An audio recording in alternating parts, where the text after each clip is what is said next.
আজকে আমি তৈরি করব পাকা আমের দই, মিষ্টি দই। তো পাকা আমের মিষ্টি দইটা একদমই সিম্পলভাবে আপনাদের করে দেখাবো। তাহলে চলুন শুরু করছি আজকের আমাদের রেসিপি পাকা আমের মিষ্টি দই। আজকে তৈরি করব পাকা আমের দই।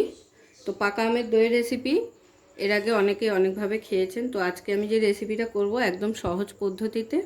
তো তার জন্য আমি এখানে পাকা আম নিয়ে নিয়েছি দুটো। তো এই আমগুলোকে প্রথমে আমাদের চোকলাটা ছাড়িয়ে নিতে হবে। তো দেখুন আমের চোকলা আমি ছাড়িয়ে নিয়েছি এভাবে বোটাটা কেটে। তো এটাকে কিন্তু আমি হাত দিয়ে ম্যাশ করব। আপনারা চাইলে কিন্তু স্লাইস করে কেটে নিয়ে তারপরেও ছোট ছোট টুকরো করে নিতে পারেন, সেইভাবেও হয়। কিন্তু হাত দিয়ে ম্যাশ করে নিলে তাড়াতাড়ি হয় প্রসেসটা। তো এবার আমি হাত দিয়ে প্রথমে ম্যাশ করে নেব। তো এবারে একটা বাটি নিয়েছি, বাটির মধ্যে এবারে হাত দিয়ে এইভাবে আমের পাল্পগুলোকে ছাড়িয়ে নেব। তো দেখুন সমস্ত আমের পাল্পটা আমি বের করে নিয়েছি। এবারে কিন্তু একটা মিক্সির জারে নিয়ে এটাকে সুন্দর একটা ব্যাটার তৈরি করে নিতে হবে আমাদের। তো একটা মিক্সির বাটি নিয়ে নিয়েছি। এবার মিক্সির বাটির মধ্যে এই আমের পাল্পটাকে নিয়ে নেব পুরোটা।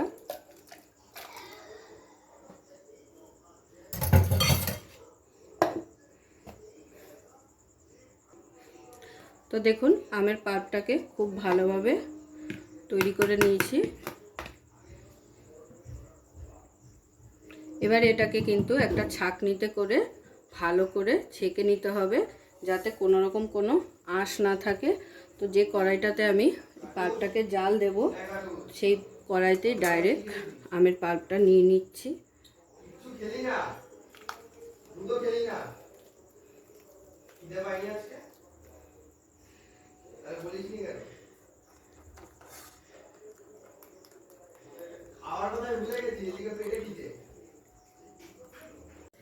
তো দেখুন ছেঁকনিতে করে পুরো সুন্দর করে পাল্পটাকে বের করে নিয়েছি। এক ফোঁটাও কিন্তু এর মধ্যে এখন আঁশ নেই, কোনো দানাও নেই।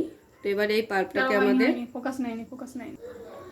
তো দেখুন ছাঁকনিতে করে পুরো পাল্পটা কিন্তু আমরা বের করে নিয়েছি। তো এবারে এই পাল্পটাকে আমাদের খুব ভালো করে কিন্তু জাল করে ঘন করে নিতে হবে। আর এর মধ্যে কিন্তু এখন এক ফোঁটাও কোনো আঁশ বা দানা ভাব নেই। তাতে করে কি হবে, আমাদের দইটা কিন্তু খুব ভালো স্মুদি হবে। তাহলে চলুন এবার এটাকে জাল করে নেওয়া যাক। তো গ্যাস ধরিয়ে দিয়েছি। এবারে আমি পাল্পটাকে খুব ভালো করে একটু ঘন করে জাল করে নিতে হবে। তো যতক্ষণে আমের পাল্পটা আমরা রেডি করছি ততক্ষণে কিন্তু দইটা আমি ঝরাতে দিয়ে দেবো। এরকম একটা ছেঁকনি নিয়ে নিলাম। ছেঁকনির মধ্যে আপনারা সুতির কাপড়ের মধ্যেও কিন্তু এটা করে নিতে পারেন। তো 1 কিলো আমের জন্য কিন্তু আমি এখানে 100 গ্রাম দইয়ের ব্যবহার করছি, টক দই। দইটাকে এবারে জল ঝরাতে দিলাম।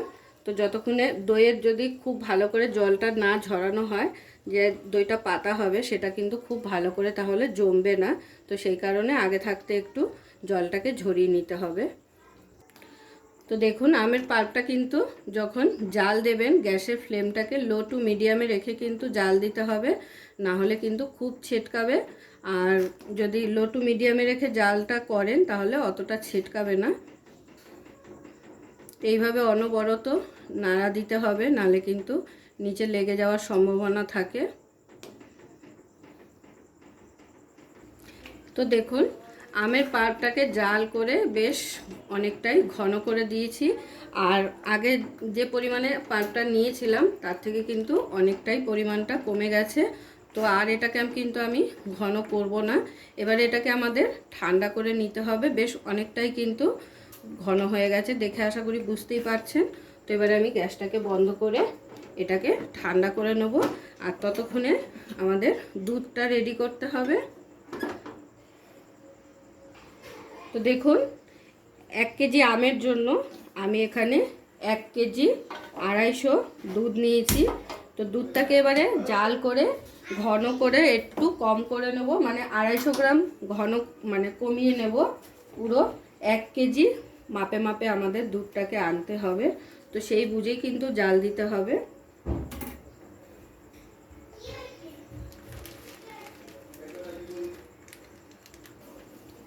তো তো দেখুন দুধটা হালকা ফুটে উঠেছে। এবারে দুধটাকে কিন্তু অনবরত আমাদের একটু নাড়া দিতে হবে যাতে তলায় লেগে না যায় কড়াইয়ের গায়ে। তো দুধটাকে আমাদের খুব ভালো করে জাল দিয়ে রিডিউস করে নিতে হবে। 1 কেজি 250 দুধ আছে, সেটাকে আমাদের পরিপূর্ণ 1 কিলো করতে হবে। তো দুধটা কিন্তু আমার ফুটে উঠেছে, আর আমি একটা ছোট বাটি নিয়ে নিয়েছি। এর মধ্যে আমি 2 হাতা দুধ তুলে নেব, নিয়ে এর মধ্যে একটু গুঁড়ো দুধ অ্যাড করে তারপরে দুধের মধ্যে ঢেলে দেব। গুঁড়ো দুধটা দিলে কি হবে, আপনি যে দইটা বানাচ্ছেন সেটার একটা খুব সুন্দর ফ্লেভার আসবে। তো এবারে এই দুধটার মধ্যে আমি গুঁড়ো দুধটাকে অ্যাড করছি। দুধটাকে আলাদা মেলানোর কারণ হলো যদি কোনো রকম মানে দলা পেকে যায় তো সেটা আপনার ভালো করে রিডিউস করতে সুবিধা হবে আলাদা বাটিতে। তো সেই কারণেই এটা করা। ডাইরেক্ট কড়াইতে দিলে কিন্তু দুধটা অনেক সময় দলা পাকিয়ে যায়। তো দেখুন দুধটা আমার মিশিয়ে নেওয়া হয়ে গেছে। এবার একটা ছাঁকনিতে করে দুধটাকে ঢেলে দেবো। যদি কোনো রকম কোনো ডেলা থাকে সেটা ছাঁকনিতে পড়ে যাবে। তো দেখুন এই যে অনেকটাই ডেলা ভাব ছিল, তো এই কারণে ডাইরেক্ট কিন্তু দুধের সঙ্গে মেশাইনি। এবারে অ্যাড করে দিচ্ছি মিষ্টিটা। এখানে আমি 325 গ্রামের মতো চিনি অ্যাড করলাম। 1 কিলো 250 দুধের জন্য 325 গ্রাম মিষ্টি। আর যদি 2 কিলো দুধ হয় সেই বুঝে সমস্ত পরিমাণগুলো কিন্তু বাড়িয়ে দিতে হবে। 2 কিলো আম হলে 2.5 লিটার দুধ লাগবে, আর 650 গ্রাম তখন মিষ্টি লাগবে। দইটা লাগবে 200 গ্রাম। তো আমি এখানে 1 কিলো আমের যেহেতু বানাচ্ছি তো সেই বুঝে কিন্তু পরিমাণগুলো যদি সব ঠিকঠাক রাখেন তাহলে কিন্তু আপনার দই খুব সুন্দর হবে।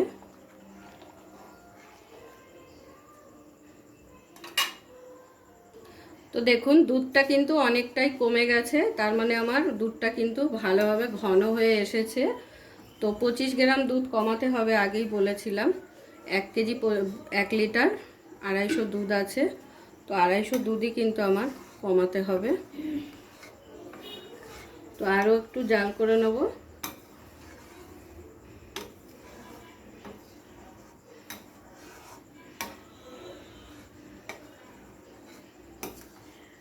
তো দেখুন দুধটা কিন্তু বেশ অনেকটাই ঘন হয়ে এসেছে। ততক্ষণে এবারে আমি টক দইটার যে জলটা ছাঁকনিতে করে রেখেছিলাম জলটা বের করার জন্য, এবারে টক দইটাকে আমি ভালো করে হ্যান্ড উইক্স দিয়ে একটু ইয়ে করে নেব, মিশিয়ে নেব।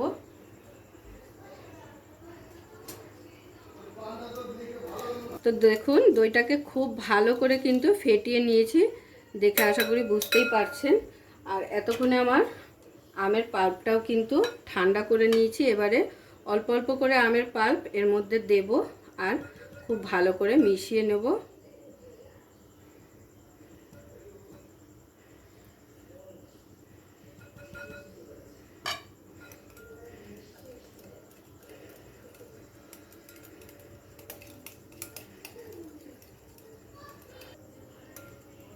তো দেখুন সমস্ত পাল্প কিন্তু আমি বাটিতে সুন্দর করে অল্প অল্পভাবে ওইভাবে নিয়ে মিশিয়ে নিয়েছি।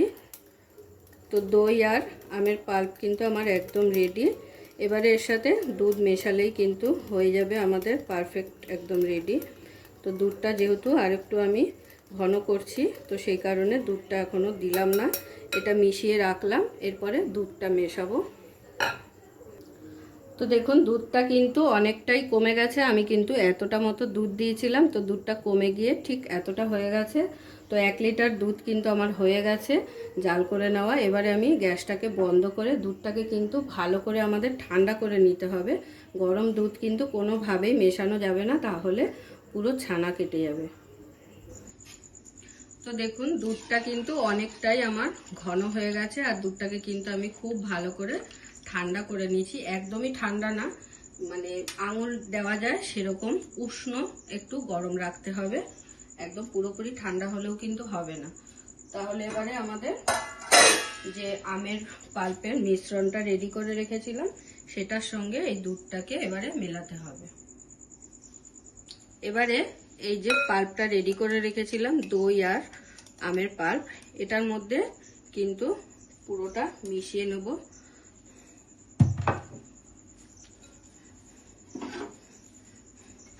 তো দুধটা এর মধ্যে ঢেলে নিচ্ছি, বাটিটার মধ্যেই মিশিয়ে নেব। তো অল্প অল্প দুধ দিয়ে দিচ্ছি, একবারে পুরোটা ঢালছি না।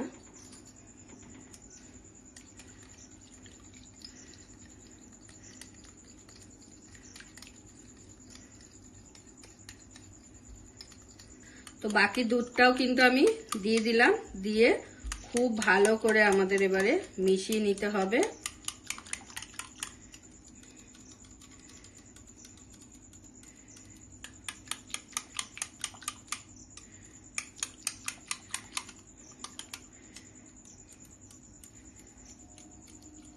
তো দেখুন পুরো আমার মিশিয়ে নেওয়া হয়ে গেছে। এবারে কিন্তু আমি এটা হাঁড়ির মধ্যে ঢেলে নেব, মাটির হাঁড়িতে। তো এরকম একটা বড় সাইজের মাটির হাঁড়ি নিয়ে নিলাম। এবারে এই মাটির হাঁড়িটার গায়ে আমি মিষ্টি দই মাখিয়ে নেব এইভাবে হাত দিয়ে।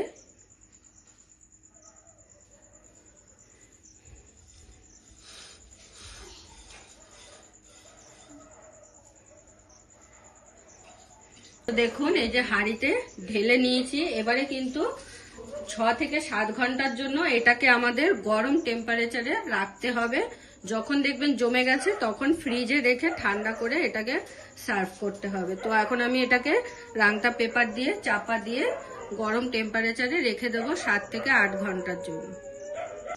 তো এই যে একটা রাংতা পেপার আমি মাপ মতন কেটে নিয়েছি। এবারে এটাকে ভালো করে এইভাবে বন্ধ করে দেবো। তো এটাকে বন্ধ করে দিলাম। এবারে এটাকে 7 থেকে 8 ঘন্টার জন্য আমি এবার গরম টেম্পারেচারে রেখে ঠান্ডা করে সার্ভ করে আপনাদের দেখিয়ে দেব। তো দেখুন প্রায় 7 থেকে 8 ঘন্টা আমি গরমের টেম্পারেচারে দইটাকে রেখেছিলাম। তারপরে কিন্তু আমি 2 ঘন্টা ফ্রিজে রেখে দিয়েছি দইটা জমার জন্য। তো এবারে আমি এটাকে ওপেন করে আপনাদের দেখিয়ে দিচ্ছি যে কত সুন্দরভাবে আমার দইটা জমেছে। দেখুন এবারে আমি এটাকে সার্ভ করে দেখিয়ে দেবো আপনাদের একটা বাটিতে। তো দইটা কতটা কি জমলো সেটা আমি একটু বাটিতে তুলে আপনাদের দেখিয়ে দিই।